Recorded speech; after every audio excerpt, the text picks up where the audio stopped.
llama Fuegos Cruzados. Ella va a hacer una historia de los estudios culturales desde los 60, los 70, los 80 cuando llegan a Latinoamérica y cómo ella los aplica a diferentes casos de familia, de escuela, de empresa, cómo va a aplicar estos estudios culturales ya a casos más concretos, ¿no?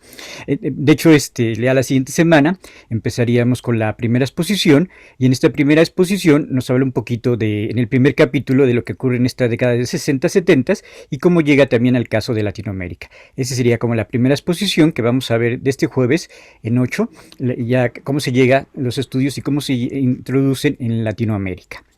Ahorita lo que mencionaba de que la televisión y este tipo de contenido es un evento, tiene que ver mucho con que, o sea, es muy importante el momento en el que sale el programa, o sea, el contexto cultural del momento en el que el programa sale.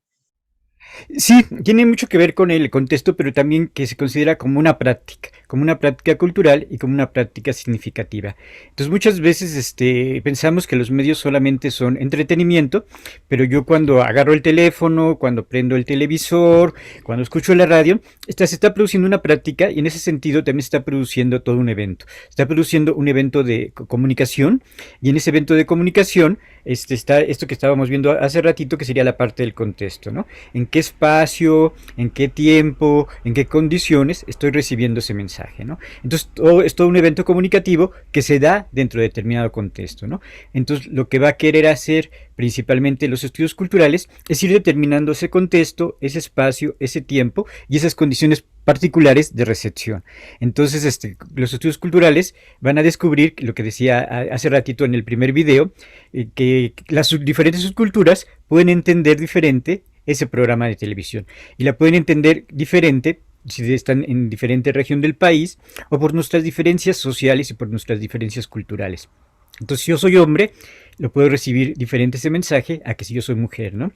Y si yo soy un hombre de 20 años, es diferente cuando yo soy un hombre de 40 o cuando yo soy un hombre de 60, ¿no? Entonces yo quiero hacer un estudio, por ejemplo, del caso del fútbol, que hay un investigador que hace estudios de fútbol, entonces él vería cómo recibirían el fútbol los hombres o las mujeres, y también hay otro estudio, creo que es de Morley, entonces Morley ve cómo se estudian las mujeres y cómo estudian los hombres a la televisión, y él va a encontrar que hay diferencias entre los estudios de cómo recibe la televisión los hombres y cómo reciben la televisión las mujeres, ¿no? Y ella también va a variar las edades, ¿no? Entonces a lo mejor un hombre de 60 ve el fútbol diferente que un hombre de 20 o que un hombre de 30, ¿no? Se me ocurre que a lo mejor los hombres de 60 toman menos cerveza y gritan menos, ¿no? Pero esto habría que ver casos más concretos y casos más particulares para comprobarlo, ¿no? A lo mejor puede ser que a lo mejor los hombres de 60 toman más y hacen más escándalo cuando están viendo el fútbol que las mujeres, ¿no? En el caso de Morley, cuando se hace este estudio de los hombres y las mujeres, dice que las mujeres participan más, que las mujeres hablan más entre ellas, que las mujeres hacen más comentarios, ¿no?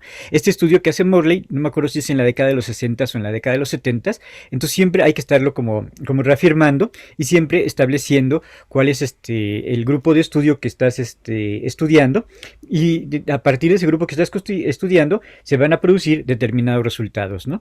Estos estudios culturales también muchas veces se han aplicado al caso de la escuela y se han aplicado al caso de la escuela porque muchas veces desde los 80s las pantallas, los televisores también han funcionado para la enseñanza, ¿no?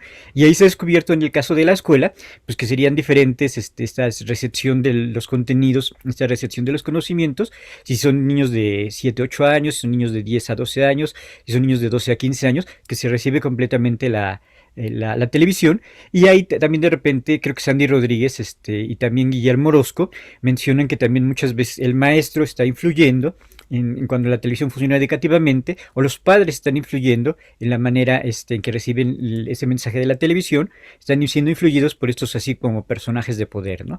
También en el caso de la televisión, muchas veces se decía que a lo mejor el papá era el que escogía la programación, era el que escogía el canal y era el que estaba completamente cambiando, ¿no? Estos estudios, como los hizo Morley en los 60s y los 70s, muchas veces todavía no había el control remoto y antes siempre había una persona que se hacía cargo del control remoto y escogía la programación y escogía cómo cambiarle, ¿no?